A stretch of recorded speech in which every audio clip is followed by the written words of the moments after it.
Thank you so much for watching the latest AI Weekly Update video from Henry AI Labs.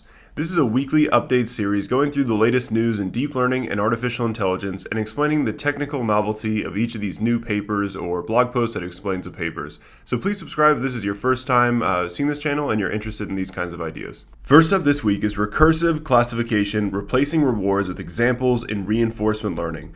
We've seen other paradigms to reinforcement learning that try to replace this sparse numeric reward signal with examples or some other kind of way of structuring the reward. So for example, there's inverse reinforcement learning where the agent is learning the reward function as well as learning how to behave in the environment. So say similar to soft actor critic where you break it up into the action mapping and then also the value estimate, or to take an even further step back, say the generative adversarial network framework, where you break it into a generator and a discriminator. That's kind of the idea of the inverse reinforcement learning strategy to this, where you break up the problem and then learn these separate pieces that interact with each other.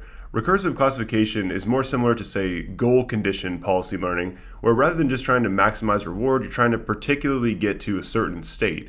However, this isn't about reaching these certain states, rather it's about trying to have this example of success states, and then you're trying to recursively classify whether you think that the state that you're in is going to lead to a successful outcome and reach this future random variable that they define later in the paper that we'll discuss as we go on with the video. But it's a very interesting idea, and it makes this framework of trying to train these agents very easy if all you have to do is have these success states that eventually lead to success on some reinforcement learning task. For example, if you're trying to nail this hammer into the wall, if all you have is a picture of the nail that's been hammered in, and that's the only signal that you're going to use to train these agents. So this is a really interesting paper, and we'll get into particularly what they mean by recursive classification. Then we'll cover two real-world applications of reinforcement learning, the first of which being industrial assembly. So probably the most interesting thing about this is the NIST assembly benchmark. So we haven't seen too many, say, standard benchmarks for industrial assembly. If we scroll down the paper, we can see an example of what this is. This is, say, like key and lock, or these little like fine-grained motor control tasks where you're, say like plugging a USB into a outlet or something like that. So there are two different tasks they describe, and then they use this DDPGFD, which is the deep deterministic policy gradients from demonstrations algorithm, to learn with imitation learning and really evaluate the system, comparing it with humans and comparing it with particularly the modalities that they use, whether they don't really use vision-based inputs, which, if you're following the deep learning stream of new papers every week, you'd think that it's all about vision-based robotics, but really they're using these contact force sensors, and that's another interesting thing that we'll get into later. And they show how it can do zero-shot transfer and all these other ideas with respect to evaluating the state of industrial assembly with reinforcement learning, and also just a really interesting collaboration, Google X and Google DeepMind, performing this large-scale investigation on this NIST benchmark with the latest state-of-the-art reinforcement learning algorithm. Then we'll cover the latest on applying reinforcement learning to healthcare and patient care control from this really interesting team at MIT that has also published the Machine Learning for Healthcare course that's live on edX. I highly recommend checking that out. So in this paper, Trajectory Inspection, a method for iterative clinician-driven design of reinforcement learning studies, the authors are going to be inspecting what a model-based reinforcement learning agent is simulating about the future dynamics of patient care control. So they have these model-based reinforcement learning agents. It describes being able to roll out a trajectory in simulation without actually interacting with the environment or, say, the patient. And now they're going to be inspecting what this generative model is predicting is going to happen to the patient, what kind of actions it wants to take to help the patient. And they're particularly looking at when it has a really aggressive treatment prescription or when it has really early dismissal of the patients. And then they're going to have a clinician review of these different patients and these different trajectories that have been simulated by the reinforcement learning patient care control agent, and then describe what they think went wrong with the agent and try to have this interpretability and qualitative way of looking through these model-based reinforcement learning agents for patient care control. In my opinion, one of the most interesting applications of deep learning and artificial intelligence. The race to build out the Vision Transformer architecture continues on with 3 new papers that are advancing the Vision Transformer architecture itself, as well as this really interesting study about can Vision Transformers learn without natural images.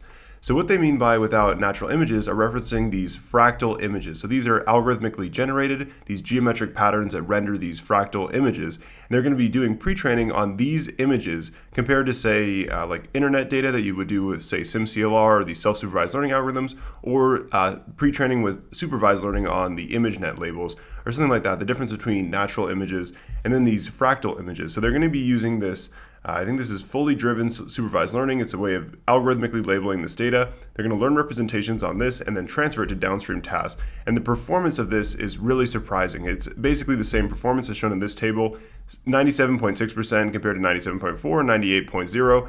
The pre-training from the fractal images really performs just as well as doing ImageNet supervised learning, which is extremely surprising.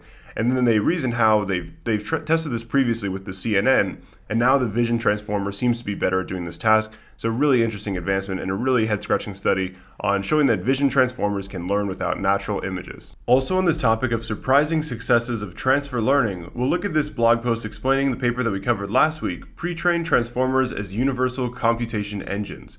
This is showing that a transformer could be pre-trained on, say, language modeling and then fine-tuned on CFAR10 image classification or other kinds of sequence tasks or even some kind of protein classification task. So it's showing that you can even transfer from different domains to other domains like text to images and so on, which is another really surprising success of transfer learning. There's a quick thing that's explaining more about this bit XOR task, this bit memory, these kind of tasks, and showing more about these experiments in this pre-trained transformers as universal computation engines. Following the surprising success of vision transformers being able to be pre-trained on fractal images and then fine-tuned for downstream tasks, we'll look at the latest advances to the vision transformer architecture itself, starting with DeepViT towards deeper vision transformer. So particularly in a similar vein as the ResNet paper, they're showing that as you stack together these transformer blocks, the performance actually starts to decrease. Similarly to just stacking together convolutional layers, if you don't have skip connections, eventually the performance won't continue to improve. So they investigate why this is, and they show that it's this problem of the attention collapse.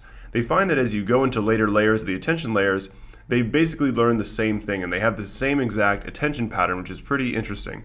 So they introduce this new mechanism of using reattention. They also show increasing the embedding dimension to avoid this problem of attention collapse as well. They show how each of these two things perform and then how to implement reattention and some ablations of the study. An interesting way to improve the deep vision transformer architecture. And you see this enormous advancement of 80.9 compared to 79.3 with this new deep ViT architecture compared to the standard ViT model. Incorporating convolution designs into visual transformers is another set of strategies for improving the vision transformer model, particularly comparing it with Facebook's data-efficient image transformer, in which you have a knowledge distillation step where the teacher model has the CNN architecture, the inductive local priors, that's distilled into the class logic labels that are modeled by the vision transformer, and that's how you distill information from the local priors of the CNN down into the vision transformer architecture. So this paper is proposing 3 new modifications to the architecture that particularly improves in training speed and convergence speed, as you see this up and to the left modeling of the curve rather than just like a higher accuracy kind of way of visualizing the performance gains as we see with this kind of paper. So what we're seeing is image to tokens, locally enhanced feed-forward layer, and layer-wise class token attention. So later on, we'll get into more particularly these details. Instead of splitting it into grids, we're using the convolutional features, redesigning this feed-forward layer to have more kind of local structure in it by depth-wise convolutions. Once you have this projection, then spatial restoration, we'll get into that as well, and then this idea of attending over the class tokens at intermediate layers of the vision transformer architecture to facilitate in this downstream task of, say, ImageNet classification. Here's another really interesting modification for applying transformers to computer vision, or more particularly applying self-attention to computer vision. This paper, titled Scaling Local Self-Attention for Parameter-Efficient Visual Backbones, is describing this idea of having a local kernel in which self-attention is applied on the kernel. So say you take similar to the convolution where you slide the n by n kernel across the window, say instead of doing the matrix multiplication with the kernel weights, you're applying self-attention onto the local kernel. That's the idea of local self-attention. So this is a strategy known as haloing, of breaking up these neighboring windows and structuring the queries based on these local patches. So a really interesting technique. They describe how this also improves the hardware acceleration with respect to implementing these local self-attention layers and using this haloing operation. And then, as in most of these papers, we'll see the improvements, the gains, the better performance, the better efficiency that you see generally with these papers. It wouldn't be a week in deep learning without a new extension to contrastive self-supervised learning. So this week we have efficient visual pre-training with contrastive detection. So rather than introducing some brand new framework of structuring the positive-negative pairs, the updates to the networks, and so on, as we've seen like I think Barlow Twins was last week, and we have a new extension to the framework, it seems, every week. This week we're looking at how we're forming these data augmentation views of the image. So similar to the paper titled, What Makes for Good Views for Contrastive Learning, trying to take apart this idea of how are we going to form these positive views of an image through the use of data augmentation. So particularly in this paper, they're going to be using heuristics to form object mass of, say, the elephant, and I think this is someone playing the piano, and then we have these augmented views that preserve the object in the augmented view. So you have an object-centric cropping where you're not just, say, as they show later in the paper, you're not just taking random crops of the image, you're going to crop it based on the object regions and forming different views of the same object, and then they show again how this improves performance, as most of these papers do. Whereas the last paper was focusing on taking augmentations of different views of objects within images that could have many objects in them, such as a big landscape image that has, say, trees, giraffes, and maybe like a safari car or something like that, these big images that have many objects, then trying to take data augmentations that focus on learning these object-centric representations.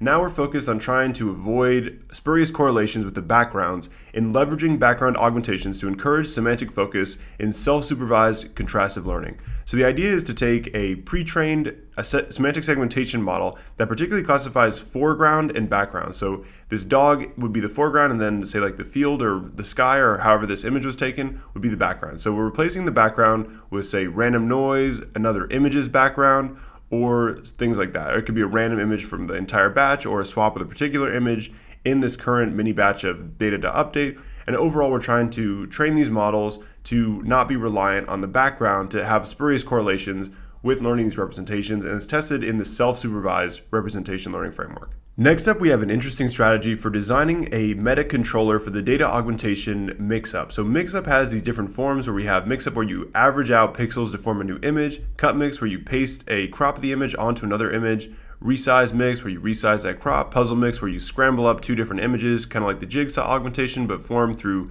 two different images. So these are some of the different ideas of mix-up. It's one of the most successful data augmentations that have been developed, this regularization in the data space to avoid overfitting and so on. And what's really interesting about this paper is it has a very unique structure for designing this meta controller. So take two different ways of doing it. The first of which would be saying have an adversarial controller where you're trying to particularly design data augmentations to cause the classifier to fail, and then say auto-augment, population-based augmentation, or like fast auto-augment, those kinds of ideas. The idea there is to just design the meta controller to optimize performance, so the inverse of the adversarial controller. Although the adversarial controller usually has more structure in the way that it uses like gradient descent optimization directly in the input space to form the adversarial examples, or maybe similarly you just have like a bandit algorithm where it's just pulling these levers on hyperparameters of the augmentations themselves and discrete labelings of them so that you can't really have this super fine-grained like L2 norm that's applied onto an image to form the adversarial data augmentation. But so anyways, this is a new approach to finding these different augmentations automatically and then applying this AutoMix into data augmentation, and we see a really interesting performance improvement by using AutoMix compared to no or a standard data augmentation technique.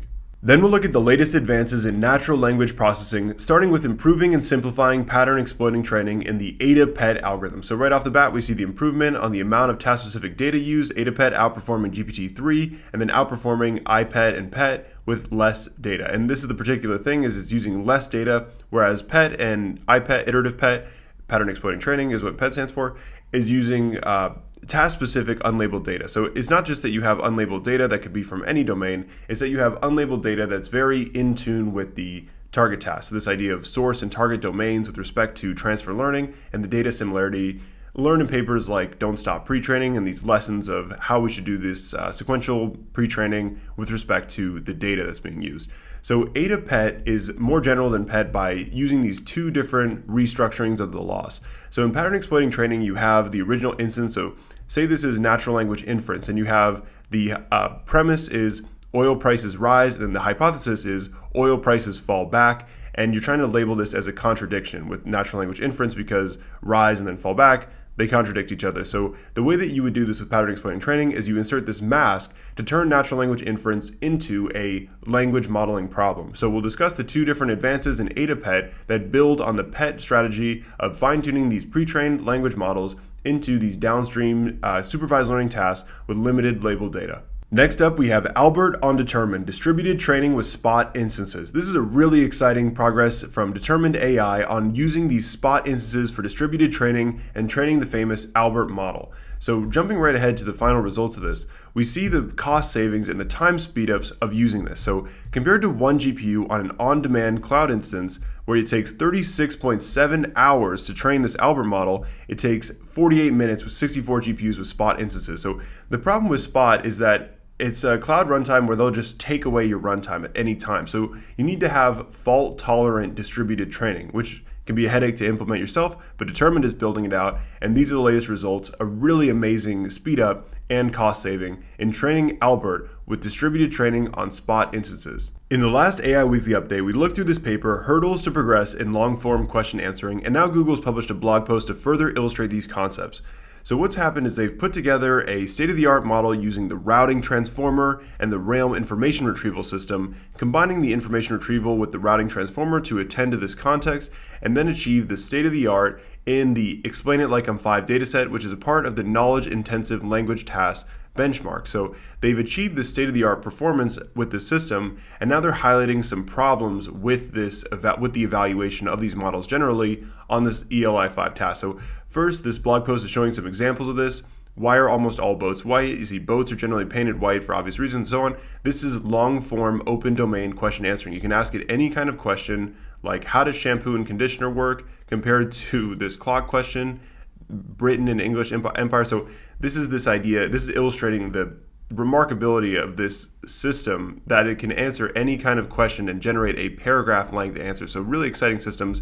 And then here are the problems that they find: the training and validation overlap, gaming this metric, and then the lack of grounding where it isn't actually attending to the context that was provided by the information retrieval system. So really interesting model, really interesting investigation of this problem domain and how we evaluate these models. We also have an interesting new revision to the autoregressive entity retrieval model known as genre. So this is the task of entity disambiguation. So say you have some natural language text and it references Leonardo, and you want to know if that's referencing Leonardo da Vinci, Leonardo DiCaprio, so on. This is the idea of entity retrieval, entity disambiguation. We're trying to classify which entity is being referred to in text. And this is important for, say, open domain question answering and so on, where you're trying to identify the entity so that you can do the proper information retrieval and so on. It's useful for, say, knowledge bases, knowledge graphs, and so on. So it's a very interesting problem. And this is this framework that we've seen in a lot of these natural language processing papers of restructuring this into a language modeling task. So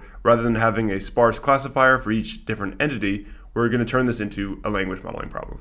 New in the Deep Learning Toolkit, PyTorch has announced the PyTorch Profiler, the new and improved performance tool. So what this does is it lets you see the hardware utilization of your models with this easy syntax of integrating it into your training loader as you're looping through the training batches, and then forward pass, backward pass, update the model, and so on, and then getting this profiler step to see exactly what's happening under the hood with your models. A really exciting tool to speed up and have a better sense of what's happening with your model training. Finally, the last item in this AI Weekly Update is role-playing paper reading seminars from Alec Jacobson and Colin Raffel. So we're reading a lot of deep learning research papers, and now let's take a meta step, and analyzing how we're reading these papers. So these authors are describing different strategies for organizing paper reading seminars and groups and reading papers. So the standard one-to-many format, where, say, you present a paper to a group of students, many-to-many role-playing format, that's the new idea that's proposed in this blog post. So rather than just trying to kind of read off a paper with no real context of who you might be as you read the paper, now they introduce roles. Like, are you going to read this paper as if you're a scientific peer reviewer, an archaeologist, an academic researcher, a hacker, or a social impact assessor? Very interesting idea of rethinking the meta of how we're reading these research papers and keeping up with the latest in deep learning and artificial intelligence. So that concludes the quick introduction of the different content that's going to be covered in this AI Weekly Update. Following will be a deeper dive into all these different ideas and going into more of the details of what's happening in these papers. From Google's AI blog is presenting a new strategy towards reinforcement learning known as example-based control.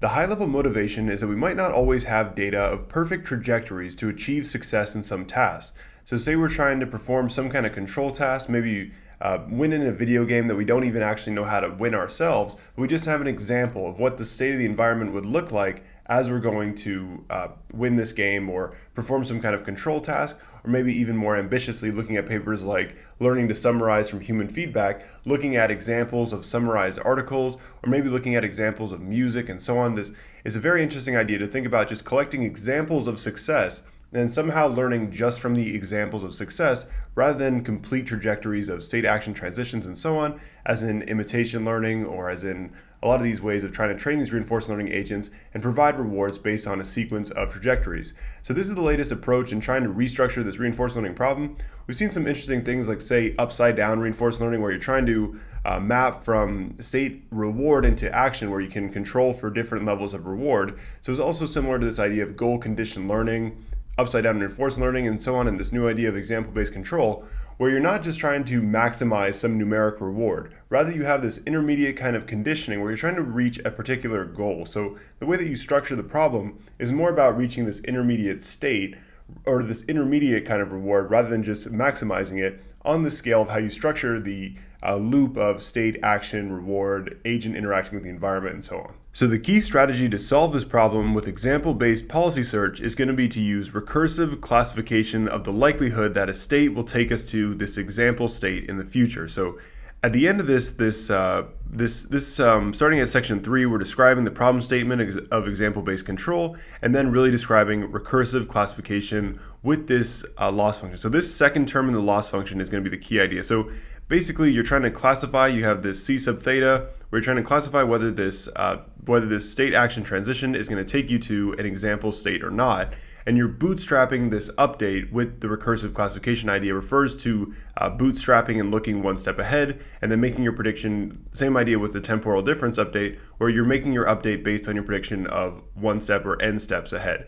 So the key idea is that the bootstrapping with the temporal difference, the classifier is trained to predict that the probability of future success depends on the probability of success at the next time step. So is the classifier predicting that this current state action pair is going to reach success compared to the transition and this W, the discounted reward thing, predicting whether you depend on the probability of success at the next time step to reach the success at the current time step. So that's the idea of bootstrapping this update and looking ahead one step to see if the success depends on the next step for the current step.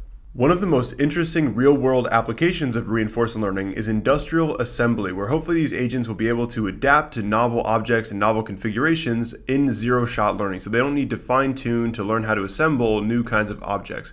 So that's the idea behind this paper, a collaboration from Google X and DeepMind on a large-scale study on industrial assembly with reinforcement learning and demonstration. So it's using human demonstrations, imitation learning, using this DD, FD, deep deterministic policy gradients from demonstrations algorithm to learn in the imitation learning setting. They've improved the algorithm a bit using this SHIELD acronym for abbreviating the updates, and then they're going to be evaluating this on the NIST assembly benchmark. So to jump ahead, these are some examples of the NIST robotic challenge setup. It's trying to insert a USB connector into these different outlets. And it's challenging because, as they describe later, they have some experimental settings where there are actually two robotic arms, and one is randomly moving around the connector, and the other one has to localize it and then plug it in while the other robotic arm randomly moves around the socket for inserting the USB. So describe some of the different input modalities. So it isn't just a vision-based system. So a lot of these papers, they come out, it's like, here's the latest way to use a variational autoencoder to do model-based reinforcement learning with, say, RoboNet or these vision systems. This is using, say, proprioceptive control, where you have sensors that help you understand your orientation in space, or contact sensors with respect to, say, it's a key and lock, and you put the key on a board, and then you're sliding it along to try to find the socket to insert the key and lock thing, or the USB outlet and so on. So it's using force sensors more so than it's using the wrist camera images. So they put in, every time they describe an algorithm, they have optional in parentheses when describing the use of vision input. So they describe some of the key utilities of reinforcement learning generally for the industrial setting. It has to be efficient, economical, and then evaluated. And that's the key, is trying to figure out how to evaluate generalization with industrial reinforcement learning. It's a very detail-oriented paper, and I'm not going to take apart every exact detail, but here you see the high-level algorithm, collect the initial human demonstration, save to a replay buffer, optional again, train the visual features, roll out the policy to collect more data, human operator performs on-policy correction if necessary, if it's really gone askew with the way that it's performing. You could add a learning curriculum, so curriculum learning, this idea of structuring the way the data is presented. Actor and critic networks, the actor trains the state to action mapping. The critic trains the value estimate of what we predict the reward is going to be from this state, and so on. And the actor and the critic interact with each other, as in the actor-critic algorithm. And then they describe further advances in the training process. And then I think more interestingly is the experiment and the evaluation framework. So they describe some of the different ways that they do this, and particularly they have this moving HDMI insertion where it's trying to insert the USB into this. This is this example of this is the other robotic arm that's going to be moving around to make the task more difficult. So you compare how well, and then this is the key and lock insertion visualization. And they're comparing how well this performs compared to humans. So how well a human's motor control can learn to do this task. And they show the red compared to the blue, comparing these human trials with the robot trials and so on, and then presenting more data about the overall success of these algorithms at performing these industrial assembly tasks. A really interesting large-scale study on this, and a lot of details. If this is your area of research, I really recommend looking into this. It's very detailed, dense, and has a lot of details of applying this industrial assembly via reinforcement learning agent algorithms like this DDPG from demonstrations algorithm. Another really exciting real-world use case of reinforcement learning is in healthcare and patient care control, where we have a sequence of state action transitions where the state represents the current state of the patient, which can be represented by, say, physiological readings like heart rate, blood pressure, or in this case, say, clinical notes. Also, medical images is another really popular one for deep learning. And we're trying to use reinforcement learning to model this sequence of state action transitions into the reward, which could be modeled as the patient outcome or some other kind of heuristic measure of patient well-being, and so on. So this is a really interesting application of reinforcement learning to try to model this sequence of state actions where the actions are treatment decisions. Like in this case, it's using the Mimic3 data set of septic patient, and you have vasopressors. I hope I'm saying that right. I have no idea really what that is, but this is the particular treatment strategy that are available to the doctors with this modeling problem of what kind of action can you take is kind of the strength of this vasopressor dose to these patients. So in this study described in this Twitter thread, they're going to be using model-based reinforcement learning where you learn a dynamics model of the transitions between state action, the next state, next action, next state, and so on as you roll this out in simulation rather than in the actual environment with an actual patient. So that's the idea of model-based reinforcement learning, is you have a simulated environment that can roll out trajectories in to simulate the future. This study is about analyzing these trajectories predicted by these model-based reinforcement learning agents. So they learn the model of the dynamics and the resulting policy, then they identify the trajectories that have either really aggressive treatments or they have really surprisingly positive outcomes. So such as discharging a patient after a surprising amount of time in the ICU. That's the Mimic3 dataset is also ICU patients.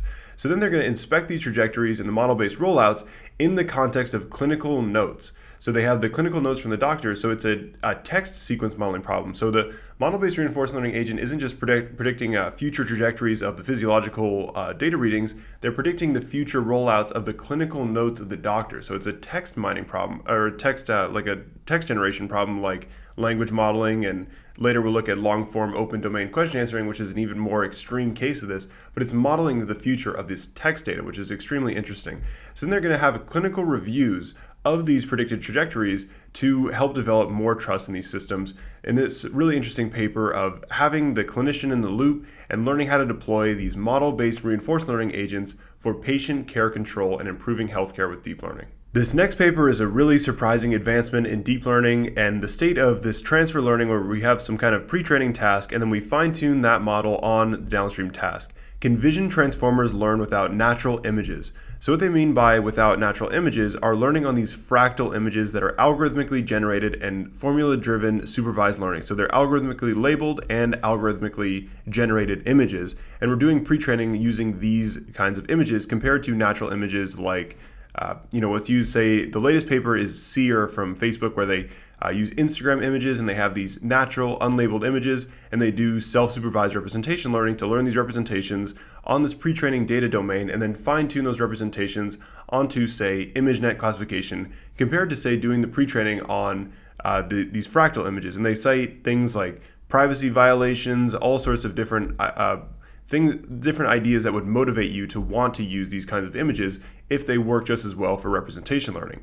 So another really interesting part of this research is that they had previously published a successful paper, best paper honorable mention award at this prestigious conference on computer vision, pre-training without natural images, where they tested this idea previously, but using convolutional neural networks. And the difference between convolutional neural networks and now the vision transformers seems to be pretty large. It seems that they achieve about 94% with the CFAR10 on the CNNs in the previous paper, compared to this paper, which is reporting 97.6%. So it seems that the vision transformer, and they describe in their paper as well, about how using the global attention layers helps them learn even better from these fractal images.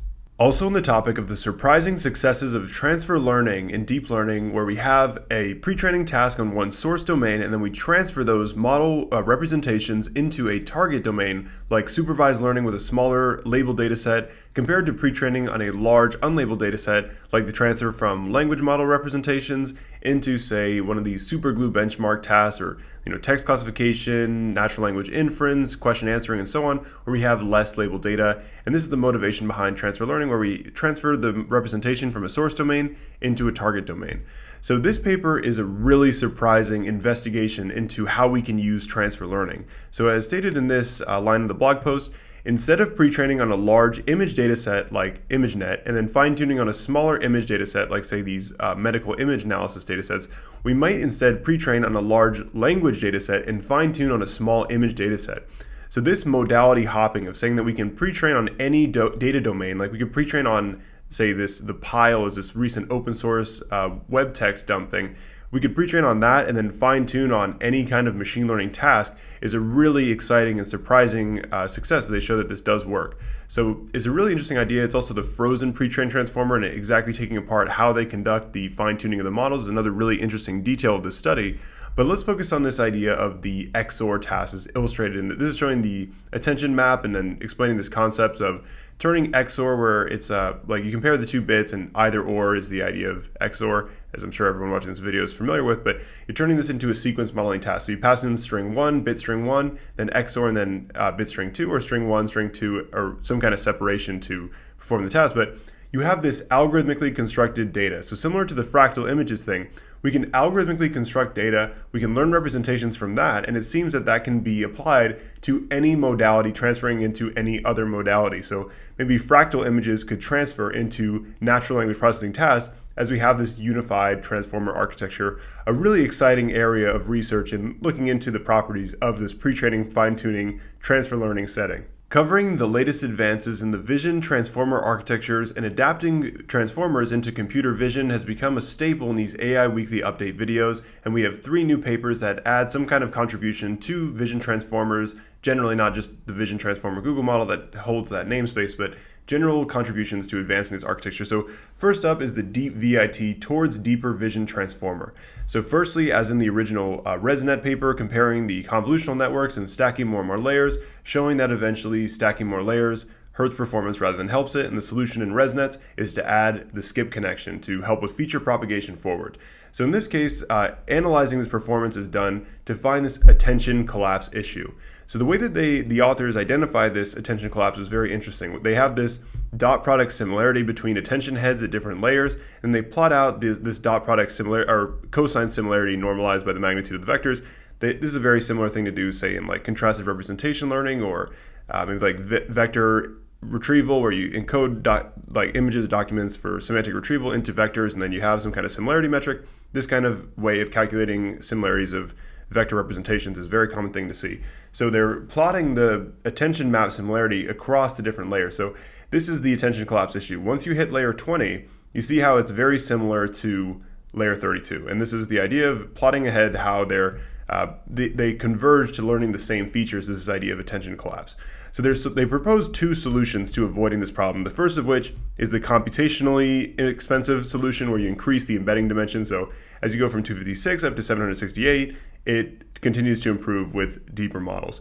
And then the other idea is reattention. So reattention is where you use this parametric weighting. This theta set is a new set of parameters in order to shuffle around the parameters of the multi-head attention map. So the way this works is kind of like a batch normalization where you're looking across the different attention heads. So as you may know from the attention heads, you split it into different query key value parameterizations with each of the different attention heads. And this is going to be doing a cross attention across the multiple attention heads to learn some kind of reweighting and reshuffling of the attention maps. The next advancement in vision transformers is incorporating convolutional designs into visual transformers. So similar to a paper we covered on a previous AI Weekly Update, Transformer in Transformer, this is taking issue with the way that these vision transformers split an original image into these patches of pixels and then kind of just attend over them, ignoring the local structure within each of these patches. So this is introducing the local structure by, instead of just splitting it into patches, we're first going to be extracting features from convolutional layers. So the overall architecture of the network is to first have, say, convolutional layers, max pooling, and then the flattening of these spatial features, and then those are the inputs as the token sequence to the transformer layer. So that's the first idea, is the image to token splitting of, instead of passing in these just the raw grids, the crop of the original input space, we're going to be applying these convolutional layers and passing in these low-level feature maps. So the next idea is this new locally enhanced feed-forward layer. So when we have the feed-forward layer in the transformer architecture, as the transformer block, it's not just self-attention, it's self-attention, feed-forward, layer normalization, skip connections, and so on. That's a whole clustering of these different components that makes up the transformer block.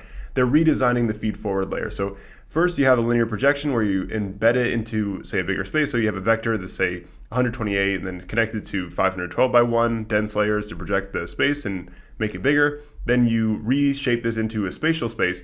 Then you use a depth-wise convolution. So a depth-wise convolution, instead of sliding the kernel across the left to right, top to bottom of the spatial height width resolution, you slide it across the channel axis. So this is supposed to be helping with this local preservation of features as you blow up these original patch tokens and then reshape them, so that you have more focus on the local features and trying to improve this local prior in the way that you have these intermediate patch embeddings. And then the final idea is to have intermediate layer-wise class token attention. So we have these class tokens within our sequence. So you have the sequence of the original, as you pass in through these transformer layers, you keep the embedding dimension of the original sequence length usually. Other things like, say, the funnel transformer will compress the sequence length and so on along that. Say you pass in a sequence of 128 tokens or 128 pixel patches and so on, it'll usually preserve that 128 dimension throughout the layers of the model, and it might append like a CLS token. That's what's used in BERT. On the leftmost index is the CLS token. You index that position to pass those features into the actual classification layer. So say it's whatever the 1-0 binary classification, multi-class classification, and so on, you would index this position of the representation vector to do classification. So they're going to be passing in the intermediate CLS tokens throughout the processing in order to facilitate this attention on the class tokens for, say, ImageNet classification, and these, the vision transformers are mostly being evaluated on their ability to perform image classification compared to, say, the transformers in natural language processing that are supposed to do this attention over the entire vocabulary and predict the masked out token. So it's kind of a different idea of how you're emphasizing where the model should be focused on, in this case putting more parameters into this class token attention. So the key advancement of integrating this image to token thing, the locally enhanced feed forward layer, and the class token attention is that we see faster convergence compared to the data efficient image transformer, and these advances are probably a little bit easier to implement than, say, the knowledge distillation step of the CNN to the transformer in the data efficient image transformer. So a very interesting speed gain from using these advances. The next improvement on vision transformers is scaling local self-attention for parameter-efficient visual backbone. So I haven't really read enough of this paper to really go deep into it, but hopefully I can provide a quick overview of the motivation behind these local self-attention layers. So the idea of a local self-attention layer is that you are still sliding a kernel across an input space, this non-overlapping kernel where it does the first 4x4 patch and then the next 4x4 patch and so on. But within that operation, within that window, you're applying self-attention. So you don't have the convolution filter where you apply the convolutional weight kernel with that local window to form the new feature. You're applying attention on that intermediate feature. So they're introducing this idea of haloing in order to have a way of constructing these query key value projections. So they have this padding on the original thing, then they have this attention layer to form these new output. So these halo ideas, it's an idea of how are we really going to accelerate this kind of local self-attention operation when we're trying to accelerate it on the GPUs and TPUs and so on. The next staple in our deep learning paper diet is advances in contrastive self-supervised learning. So this week we'll look at two different papers that are mostly focused on the way that we're forming the data augmentation views of the original instance. So here are the final results on the MS COCO object detection accuracy. This new strategy, DETCON, achieves a significant improvement over supervised learning and SimCLR representation learning for this downstream fine-tuning of object detection with the mask RCNN model. So here's the high-level overview of this paper. They're looking at object-centric views for contrastive learning. They're still using the SimCLR and Bootstrap Your Own Latent frameworks for evaluating the strategy of constructing pairs. So it's not a new overall framework of contrastive learning, which is a really common thing to see, but we're seeing a new way of forming the augmentation pairs. So here's the next interesting thing. We don't have, we're not like labeling this data as semantic segmentation, which is really expensive to do to label every pixel of an image. Rather, they're using heuristics to form the mask automatically. So it's really interesting. They describe how this cropping idea is the spatial heuristic. This is the most naive way of forming these two pairs is by taking crops of the same image. So say you just contrast this region of the image with this one, and these are the two positive pairs. This is using object-centric representation. So they describe the three different ways. They have these image computable masks, this different algorithm, multi-scale combinatorial grouping, and so on. So the different masks, and then later on in the paper, in the ablation, they show you the performance of the different algorithms compared to the ground truth of labeling each pixel to form the object-centric pairing. So you see, compared to this is the different fine-grained scales of the just random cropping, 1 by 1, 2 by 2, 10 by 10, and 5 by 5, with respect to how you split up one of these original input grids for something like the crop spatial heuristics for forming the two pairs compared to these masks. And then you see that as the masks get better, so up and to the right, as the masks get better compared to just random cropping, so does the performance on the downstream representations, which is a really interesting result of using this new kind of, there have been other kind of strategies that look at object-centric ways of forming the augmentation views, but this is another really interesting advancement in that. This next work on improving augmentations contrastive self-supervised learning, titled Leveraging Background Augmentations to Encourage Semantic Focus in Self-Supervised Contrastive Learning, is trying to avoid spurious correlations with the background with respect to these data augmentation views. So we have a foreground-background classifier that is transferred onto this problem. So there's a pre-trained U2 net has been pre-trained to do this foreground background classification, and then it's fine-tuned to classify the background and then replace the background with something else so that it's not overfitting on the background. So it's a really interesting idea of having this semantic data augmentation where you replace the background of an image compared to rotating it, translating it, flipping it, and so on. So here are some different examples of how you can do this. You can have the same background for the query and the negative, so also emphasizing the contrastive learning framework. So as you have the two different positive views of the two different transformations of this dog image compared to, say, the rest of the batch where you have airplanes, trucks, frogs, that kind of idea, say like the CFAR10 data set, or these kind of object categories like ImageNet. But so two different ways of structuring how you're swiping out the backgrounds, or if you're just replacing it with random noise and so on. And they show the gains, improving this 1 to 2% on ImageNet using these different algorithms of swapping out the backgrounds, again, to avoid this problem of spurious correlations with the subject versus the background. Next up is AutoMix, unveiling the power of mix-up. This is very similar to an ICLR paper that I recently made a paper summary video of titled CODA, Contrast Enhanced and Diversity Promoting Data Augmentation. So particularly we're looking at the difference between intraclass and interclass distances with respect to these decision boundaries with our classifier. So say we have the dog decision boundary and then the cat decision boundary. We have the distances between, say, the class prototypes of the dog, like the center vector of this decision boundary, and then the center vector of the cat and the cat decision boundary, and the distance between those, or the distance between the borders of the decision boundaries, those are the intra distances, and then the inter is the distance between a dog and another dog within the decision boundary, and so on. So this idea is about kind of applying that principle with the mix-up augmentation. So there's some different flavors of mix-up. We have the mix-up that was implemented in the Keras code example, where you take two images and then you just average out the pixel values and then have this new soft label distribution in the Y target as well. And that's the key to this paper, is using that soft target distribution Y that comes from averaging out the two images in order to get more information about these decision boundaries and then structure the task accordingly. So they use the contrastive learning objective. They show the implementation in PyTorch of how they structure this strategy for implementing and having an augmentation controller for these mix-up augmentations that relies on understanding these two properties of interclass distances and intraclass distances. So a really interesting controller on this really useful and really generalizable mix-up augmentation. You can apply this to any data domain, which is probably one of the most interesting aspects of it. Transitioning to the latest updates in natural language processing, we start with an improved strategy for pattern exploiting training noted as ADAPET, which is short for a densely supervised approach to pattern exploiting training. So what this means by densely supervised is taking apart the loss in pattern exploiting training in two ways. So as a quick backtrack, the idea of pattern exploiting training is you take an original problem, so you're trying to fine tune from the pre-trained language model into the downstream supervised learning task in which you have this problem of learning from limited labeled data. So you want to use the transfer learning from the pre-trained model to try to help with the representation learning on the smaller labeled downstream task dataset. So what you do is you have, say this is natural language inference, and you have the hypothesis and the premise, and you're classifying them based on entailment, contradiction, or neutral. You would use this mask to turn it into a language modeling, and then you'd map the outputs of the language model into classification labels. And so here's the first idea of decoupling label loss.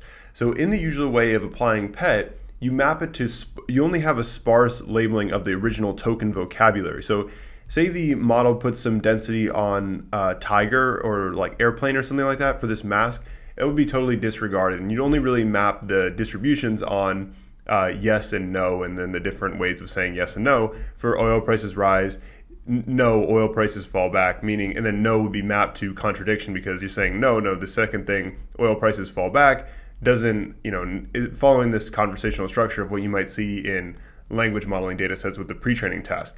So this new objective is that you are going to apply the loss to the entire token vocabulary. So if the model had put some density on tiger, it's going to be penalized for that. The next idea to apply more dense supervision is label conditioning. So compared to just applying the mask in the middle to have this new labeling of the data, we're also going to be reconstructing the context given the conditioning with the label. So we know that this is a contradiction. We insert the no label, and now we're going to be masking out oil for prices rise and then oil prices then mask back. So it's going to be predicting oil and fall back. So these are the two different extensions to the PET framework. And then we see the improvement gains on superglue, ADAPET achieving 77.3 with the average of 74.1 and 76.8 with the iterative PET algorithm, compared with the original Albert model and the GPT-3 reported results of using that in context zero-shot transfer thing. And this is more results on the superglue benchmark with different amounts of labeled data, different tasks, and so on, showing that this overall outperforms the previous PET algorithm by having these two new strategies of dense supervision. The previously reported ADAPET algorithms are tested with the Albert model.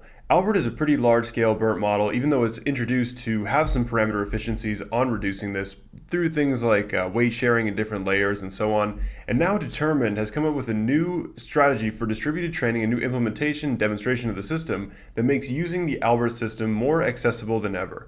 So the high-level idea behind distributed training with spot instances is that we're trying to do distributed training with this cloud runtime where they could pull the rug under you at any moment. So they could just cut off your runtime at any moment. So if you haven't written the proper code to restore your optimizer state and the batching of the data, the current weights of the model and all that kind of stuff, you could just totally lose your progress in training these models. So Determined has implemented this fault-tolerant distributed training to make this available. And jumping ahead to the ending, the reduction in the time of using this distributed training from 36 hours to 48 minutes is remarkable. 46x performance improvement. This is similar to, say, like the rapid speedups where they do the GPU TS&E clustering, and you just see this huge number of performance gains by using this kind of technique.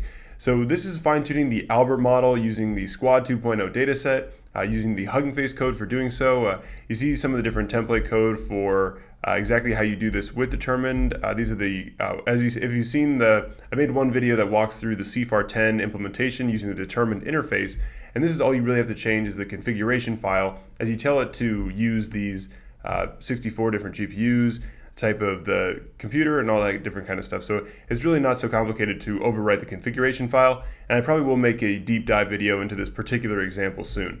But here are the final results. You see this huge speed up by using the spot instances, 64 GPUs compared to 1 GPU on demand. In the last AI Weekly Update, we looked at this paper, Hurdles to Progress in Long-Form Question Answering, and Google has also published a blog post describing their system further and some of the key problems with this ELI5 dataset and the different evaluation metrics used to benchmark these systems. So their system is a combination of the routing transformer, which if you want more details is this paper, efficient content-based sparse attention with routing transformers, a different way to break up the attention so you don't attend over the entire input sequence, and then reducing it from n to the 1.5d compared to the n squared operation by having this sparse activation with respect to the attention pattern. So it's different from full attention, then local attention, and then this routing attention idea where you have this k-means clustering and you only attend to the relevant content and so on, that kind of idea. And then we have the other component of it, which is information retrieval, which is the realm model. So this is a strategy for building these information retrieval where you have a large document corpus and you have to fetch the relevant documents for a query before you perform any particular task on it, like finding the answer and so on. But it's just trying to find the relevant information. So they further describe how they add a contrastive loss to this to try to make the information that you retrieve for a query different from the information for the other questions in this mini batch of training the realm model. And so overall, that's the system. It's a realm information retrieval and with the routing transformer to read this content that's been retrieved and then generate an answer for this task of long-form open domain question answering, where you have to write a paragraph length answer to any kind of question. So here are some examples of this long-form open domain question answering system. You can see what goes on in those tall tower buildings owned by major banks. The actual buildings are not there for profit, but for show, blah, blah, blah. It's writing all these different answers to all these different kinds of questions. So this is a really interesting system that's able to answer all these different kinds of questions. That's the challenge of long-form open domain question answering. So more particularly also this data set ELI5, it's a part of the KILT, the knowledge intensive NLP task benchmark. So these are supposed to be some different benchmarks that require the natural language processing model to really be able to reason about the language information. So it's similar to this progression where we went from glue and then glue became solved and then super glue and now the KILT, squad, there are all these different NLP data sets. And this KILT data set seems to be probably the most cutting edge NLP benchmark out there, at least that I'm aware of. So then they denote some of the different problems with their system. Even though it achieves the best performance, they show that there is a lot of overlap in the training validation set. Can you protect electronics from EMPs? Solar flares is one of these open domain questions in the validation data set. But then in the training set, they have questions like, how does an EMP ruin electronics? What does it do? How would they be fixed? Can it be protected against, and how? Which has a lot of overlap with this validation question. Particularly, can it be protected against this EMP thing is the exact same question in the validation set. So it's the same semantic question, just worded differently. And I mean, that's an interesting question on this kind of generalization and how are you really going to test these things? Like, does it have to generalize to a completely different concept and how would it even do that and so on? But I guess this kind of overlap is a problem with the generalization. So then the gaming the Rouge scores is showing that these random answers provide a pretty high metric for this particular text generation metric of the Rouge L score. And then the lack of grounding. So this realm half of it where you're retrieving the documents, the BART half, or the routing transformer actually is what they're using this, it's not actually really reading that retrieved documents that much. It's really kind of storing it in the knowledge of the parameters and so on, which is another interesting paper. There's an interesting paper titled How Much Knowledge Can You Pack in the Parameters of a Language Model? It's also kind of testing that idea of not needing the information retrieval at all. But who knows if you can really do that, and then you can't really update it when new facts arise in the timeline of evolving information about the world and so on. So overall, a really interesting blog post, a really exciting system of this incredible application of long-form open domain question answering. Thinking about this knowledge-intensive language task KILT benchmark for natural language processing systems, they have to be able to perform these subtasks like entity disambiguation. So this is the problem of when you reference something in some text, you have to know exactly what you're talking about. So Metropolis, is it the comic book thing? Is it this movie? Or is it this Metropolis hasting algorithm? And all these different ideas when you reference something, and then you have these tasks where you have to classify what's being referenced. So which U.S. nuclear reactor had a major accident in 1979? The language model might think it's, just based on the context of nuclear reactor accident, it might think it's the Chernobyl disaster and so on. So this idea of disambiguation is a huge subproblem within this these knowledge-intensive language tasks. So This paper, Autoregressive Entity Retrieval, is turning this into a language modeling problem rather than sparse entity classification where you're trying to classify entities mentioned in text, which would be, really multi-label, high cardinality classification problem, which I guess kind of is also what language modeling is, but it has this pre-training thing, and I don't know, I guess it's kind of like less sparse in a way. I'm not exactly sure about why that is. But the way that this works is that it has this iterative decoding where it's going to, where as it's traversing the generation, it's going to have these special symbols that say that it's the start of an entity mention, end of an entity mention, and so on. So when it says in 1503 Leonardo, then it's going to start to output the correct context of the entity. And that's how they turn it into a left to right decoding task for this problem of entity disambiguation by inserting the proper context of what's referenced in this left to right generative modeling. PyTorch has released a really exciting new tool to measure the time and memory consumption of different models as they're running inference. So you have a trained model, and now you're trying to see what's happening during execution time as you're running inferences and making predictions. So this documentation is showing you how to get started with the PyTorch profiler. You just do import torch.autograd.profiler as profile, and then showing you the different things that you can do with respect to analyzing what's happening on the hardware with the execution time. So you can see the amount of memory that are consumed by the tensors, and you can see the execution time. You can also see the shapes of the intermediate inputs if you're interested in that as well for inference analysis. So you can see the different speeds of each of the different layers of the neural network, which is really interesting. And then you can also see more fine-grained things with respect to taking apart the input shapes again, and then looking at the memory consumption in case you're running out of memory and trying to add more layer, trying to maximize what you have given the memory that you have allocated for it. So a really exciting new advancement and a really exciting new tool for analyzing the runtime of these PyTorch models for people who don't have the, me personally, I would have no idea how to really take this apart without tools like this. Next up, we're thinking about role-playing paper reading seminars in this great blog post from Alec Jacobson and Colin Raffel on thinking about how we're organizing paper reading groups and taking apart these deep learning or any kind of scientific paper, more particularly deep learning paper. So the idea is that instead of just kind of presenting a paper, we're going to have some kind of hat to wear and some kind of context with respect to how we're taking apart the paper. So you could be the scientific peer reviewer where you're trying to really analyze the rigor of the experiments and the kind of like conference acceptability criterion. The archaeologist where you're trying to contextualize this new paper within the scope of the recent papers. An academic researcher where you're trying to imagine how you would follow up this paper. An industry practitioner where you're trying to see how this might be relevant for a given company organizational goals. A hacker, you're trying to see how quickly you can get this paper into an actual workable prototype. Private investigator, you're trying to really analyze the history of the authors of the paper and see what's led them to this most recent research. And the social impact assessors, seeing what kind of impact this particular paper might have on the world and what might have been overlooked as they kind of mention this kind of social impact discussion as well. So they discuss how they've had cohorts of students that have run this kind of formatting before. I think it's a really interesting way of thinking about how we're organizing teams to sift through and read these deep learning research papers.